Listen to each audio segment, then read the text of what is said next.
Good afternoon. My name is Galia Varona. I work with Miami-Dade County, and I'm here today to present you the seagrass changes associated with long-term three areas of Biscayne Bay and long-term algae blooms. So thank you very much to my collaborators and to Professor Ligia Collado from FIU, who's always being a big partner with us. Ooh, sorry. So a brief story about the Durham Biscayne Bay Benthic Habitat Monitoring Program. We start around 1985 with 10, now 11 fixed survey transits. The monitoring expanded at the end of the 90s with 101 stratified stations, which is the blue area. The fixed stations are the red dots.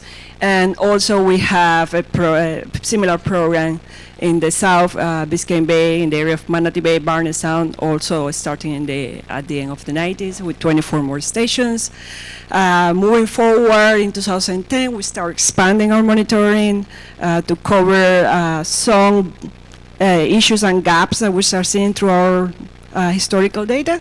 So we created this special sampling in 2010 in this purple area, which is an ongoing algae bloom. And we also expanded in 2016 following all the seagrass die-off in the North Biscayne Bay area. Between 2016 and 18, we monitored Julia turtle and expanded to the whole area of North Biscayne Bay. You can see all the points. Not necessarily we do all the points in the purple, but we did do all the points in the red one. So additional to that, we expanded also in 2018 with 12 more stations to cover that gap between the green and the blue. And through our historical monitoring, as I mentioned, we saw that we have overall a stable seagrass community through Biscayne Bay until 2004, 2005. And since that time, we see that we have 3 long-term multi-year algae blooms that have been recorded in 3 different areas. The first one, we start in south to north because we are chronological, not geographical.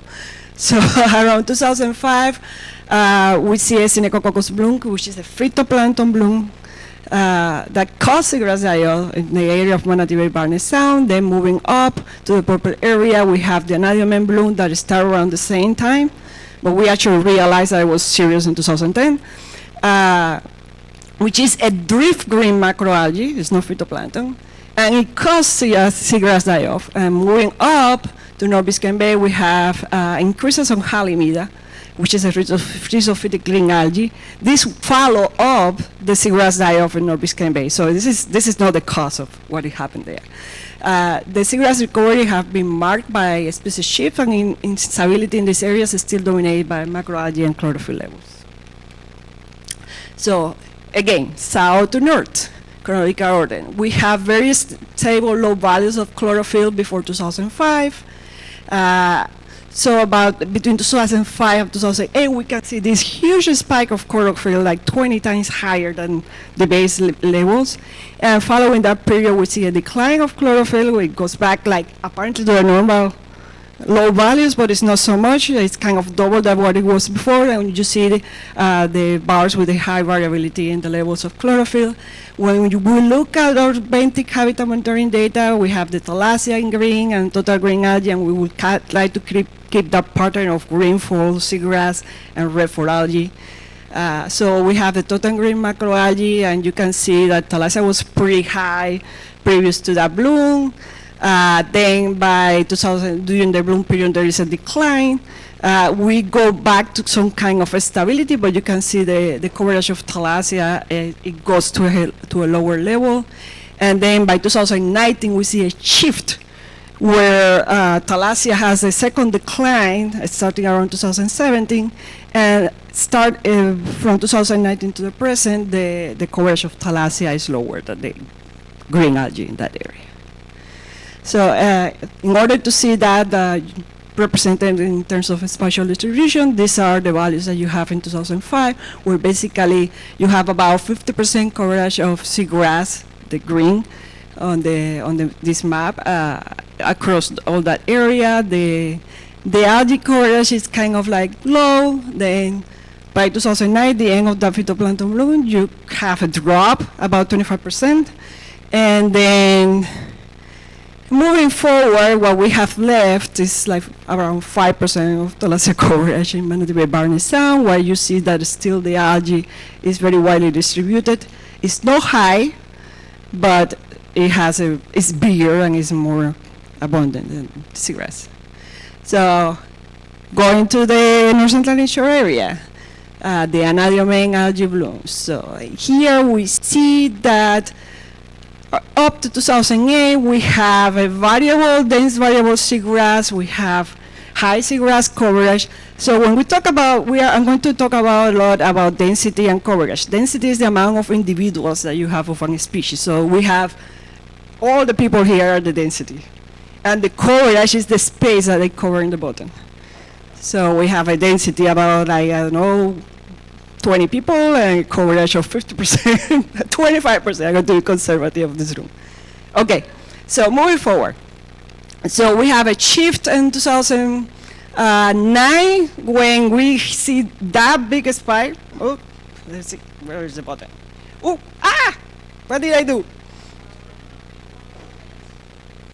Can you fix it? Okay, thank you. So we see a big spike. The red bars go out of chart on the increase of macroalgae. Then we have, following that period, we have a period from 2015 to 22 where we start seeing recovery of halodule, and we start seeing like there was a lot of benthic rhizophytic algae, which is good, and we were like, hey, we are going back to normal. And then we have a second problem. Back in 2023, we see that the algae increased back to the levels that there was before in the bloom period.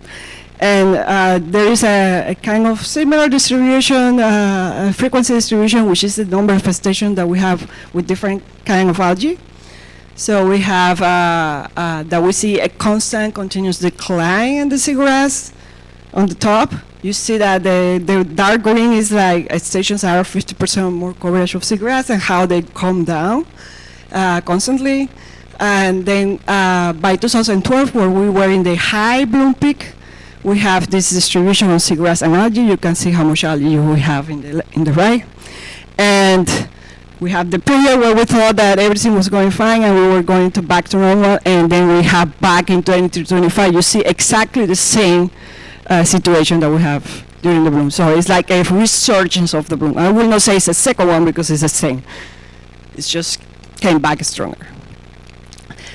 So North Biscayne Bay, everybody talks about North Biscayne Bay. It's our more recent seagrass decline, but you can see that we have previous declines there. And interestingly, if you see that graphic, which is the density, the amount of individuals, you see that the density spikes right before the decline. So when you have too much seagrass, it's not necessarily good. That means that it's too much nutrients, that means there is a lot of biomass, and at some point it's too much for the ecosystem and they collapse. So that's one of the takeoff of these stations. But the last one was really ugly. The last one, you see like the values of seagrass like go really, really, really down. So by that time, we have a lot of instability. The little seagrass that was remaining, it was shifting all back and forth.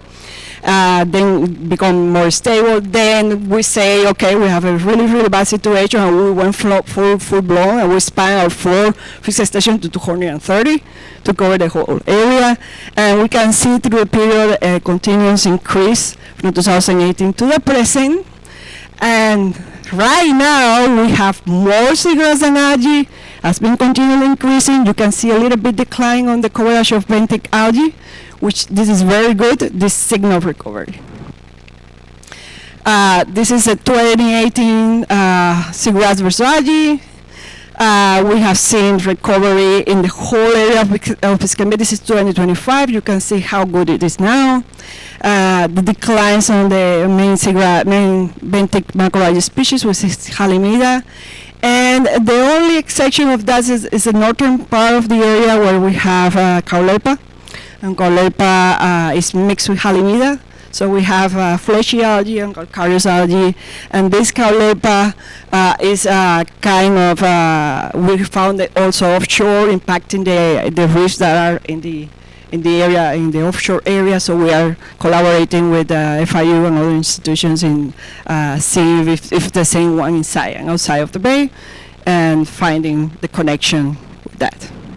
So in summary, the southern ear of Manatee Bay vanished down, experiencing a moderate increase in Thalassia testudineum, and following the bloom, then there was a second seagrass, and run out of time.